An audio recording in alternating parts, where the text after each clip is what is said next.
আচ্ছা, আগে আপনারা ভিডিওটি দেখুন, তারপরে কথা বলছি। শ্রীকৃষ্ণ কি বলেছিলেন?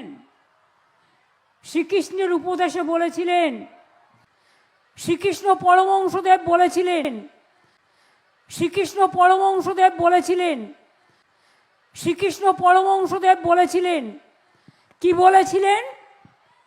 ধর্ম মানে ধারণ। ধর্ম মানে কি? ধর্ম মানে মানবতা, ধর্ম মানে পবিত্রতা, ধর্ম মানে বিদ্বেষ নয়, ধর্ম মানে শান্তি। এটা বলেছিলেন শ্রীকৃষ্ণ পরমহংসদেব, যিনি গীতায় বাণী লিখেছিলেন, উপদেশ দিয়েছিলেন। শ্রীকৃষ্ণ পরমহংসদেব, যিনি গীতায় বাণী লিখেছিলেন, উপদেশ দিয়েছিলেন।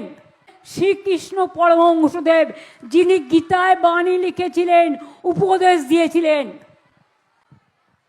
যারা গীতা নিয়ে গীতাকে অপমান করেন তাদের বলি, ওরে উন্নয়নের পাঁচালীকে নিয়ে তুই ওটাকে চাচালি করছিস,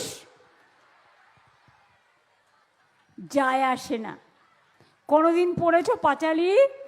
এসো মা লক্ষ্মী, বসো মা লক্ষ্মী, থাকো মা লক্ষ্মী আমার ঘরে। এসো মা লক্ষ্মী, বসো মা লক্ষ্মী, থাকো মা লক্ষ্মী আমার ঘরে। কোনোদিনও পড়েছ পাঁচালি? জয় জয় দেবী চরাচর সারে, কুচ শোভিত মুক্ত হারে, বীণা রঞ্জিত পুস্তক হস্তে, কুচ শোভিত মুক্ত হারে, বীণা রঞ্জিত পুস্তক হস্তে, কুচ শোভিত মুক্ত হারে, বীণা রঞ্জিত পুস্তক হস্তে, ভগবতী ভারতী দেবী নমস্তে। শুনলেন ভিডিওটি? এই ভিডিওটি খুব চর্চায় উঠে এসছে সোশ্যাল মিডিয়ায়। এই ভিডিওটি আমি দেখছিলাম, রাজ্যের বিরোধী দলনেতা শুভেন্দু অধিকারী তিনি তার ফেসবুক পেজে বা প্রোফাইলে তিনি এই ভিডিওটি শেয়ার করেছেন। শেয়ার করে লম্বা লেখা লিখেছেন। একটু দেখায় আপনাদের। শুভেন্দু অধিকারী এই যে ভিডিওটি এটি পোস্ট করে বলছেন যে ভগবান শ্রীকৃষ্ণ। আচ্ছা, এখানে কোন ভুলটা হয়েছে বলুন তো? আপনারা ধরতে পেরেছেন? মুখ্যমন্ত্রী মমতা বন্দ্যোপাধ্যায় তিনি বললেন যে শ্রীকৃষ্ণ পরমহংসদেব, কিন্তু আমি যতদূর জানি রামকৃষ্ণ পরমহংসদেব, শ্রীকৃষ্ণ পরমহংসদেব নয়। আর এটাই মুখ্যমন্ত্রী অর্থাৎ মমতা বন্দ্যোপাধ্যায় তিনি গুলিয়ে ফেলেছেন। আর তাই নিয়েই শুভেন্দু অধিকারী কিন্তু তার ফেসবুক পেজে এই ভিডিওটি ছেড়েছে। কি লিখেছে?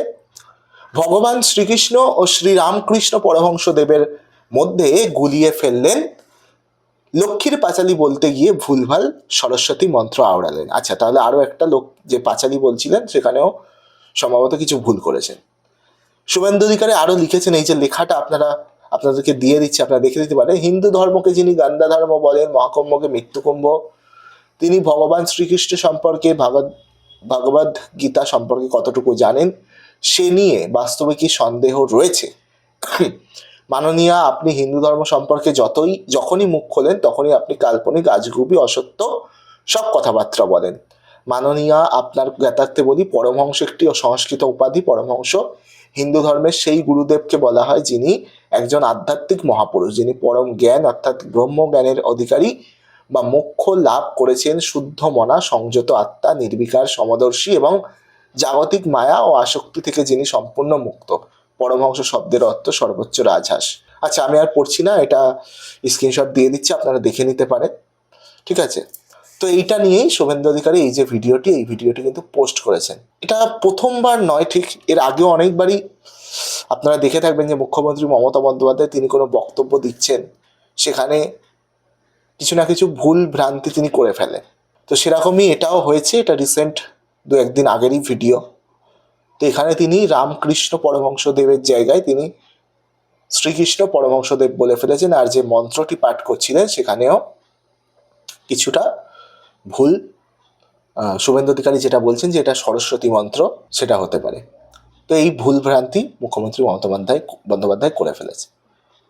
এটা বহুবার হয়, প্রায় এটা হয়, এবং এটার পরে সামাজিক মাধ্যমে কিন্তু বিতর্কও সৃষ্টি হয়, ট্রোল সব কিছুই সৃষ্টি হয় এই কারণেই।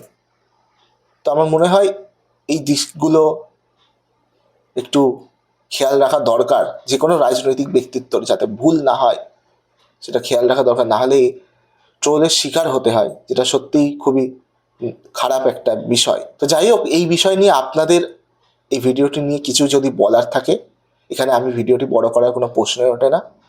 মেন যে ভিডিও আপনাদের শোনালাম, আপনাদের যদি কিছু বলার থাকে অবশ্যই আপনারা জানাতে পারেন কমেন্ট বক্সে, এবং নজর রাখুন N24 টিভিতে।